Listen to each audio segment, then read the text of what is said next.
what's good value and what is bad value. How do we actually measure value in business? How do we measure value? How do our clients measure our value in our services to them?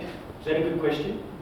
Very tough question, isn't it? Expectations of the customer is probably the most important component in any service transaction. Would you agree? All right. If we don't deliver and if we don't meet those expectations, guess what? We're not going to have a business and they're not going to come back, whether we're in the service business or in the retail business or whatever. So we'll explore that. The meaning of empathy is putting yourself in the shoes of the other person. All right? So you would then say things like, I understand how you feel. You know what I mean. I know what you mean. We've all been there before. So once you understand how that person feels, then you can probably start shooting the right arrows towards that person's needs and wants. We can't do that until we have empathy. How many businesses today do you walk into as consumers to buy other things, and you know there is no empathy there? Would you like to show your hands? I think everyone in this room has experienced that. Yeah? It is mind-blowing the number of businesses that I walk into. It doesn't matter what sort of business, retailing, wholesaling, services. But we don't get a thank you, we don't get a please. You're a number, particularly if you're talking to someone on the phone. And it's quite shocking. So good, basic service in business is quite easy to deliver. And so, but there's not enough being done. And therefore, after you've created that, you can deliver the solution arrow. So value and money usually come together. It's value for money, right? Now, do you think price has got a lot to do with value? Getting your needs. Exactly, right? Price has got nothing to do with value. I was talking to a gentleman the other day, and I said, what nice pair of decks you've got there. He says, yeah, $29.95 came up. I said, oh, okay, that's great. What happened then? Sorry? He devalued. However, this person was very excited about this new pair of decks. $29.95. I got great value. I didn't want to tell him it looked like $29.95, but to him, it was great value. You can't knock that, can you? To him, his expectations were met. Spoke to another person, I said, nice pair of decks. He says, yes, it is. I worked with George Benson.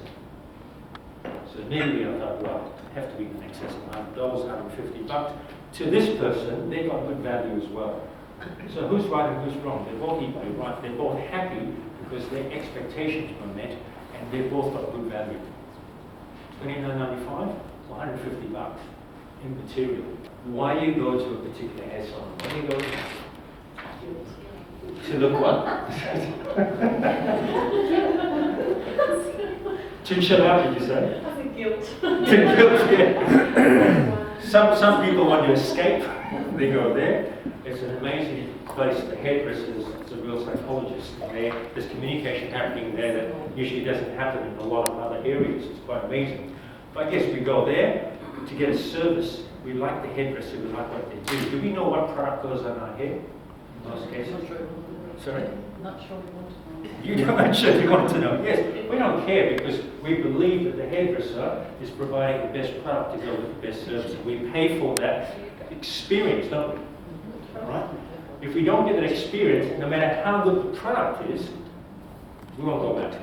It's the experience that you're paying for, how you've been looked after, the massage at the base, the lovely cup of coffee, you know, the whole lovely experience is what you're paying for. So that again is, what value do you put on it? Value equals benefit minus the cost of what you pay for that product. Think about the beautiful jacket that you bought. Think about if you're selling a product, all right, can anyone tell me the difference between a benefit and a feature of a product or service? Because the benefit is greater than the cost. It exceeds expectations. All right? Example, if you're buying something and you go, well, I got more benefit out of that. I've been to a concert, cost me $120 for that ticket, but I tell you what, I paid double. I had such a great time. All right? The benefit exceeded your cost. And you tell everybody about it, and you tell the next 10 people, as they say, and we refer people to it, and so on and so forth. The opposite, of course, the benefit is less than the cost, equals bad value, equals unsatisfied customer. All right? If you go to the dentist, if you go to the optometrist, if you go to the supermarket, if you go and buy a pair of shoes, you have a certain level of expectation. There is a standard level of expectation based on past experiences, based on word of mouth, based on media advertising, whatever it might be. We have built in a level of standard expectation, and your customers are no different. How many people watch tennis here? Don't say play tennis, just watch tennis, because it's an exciting game. You all know Roger Federer, right? Number 2 now, he was number 1.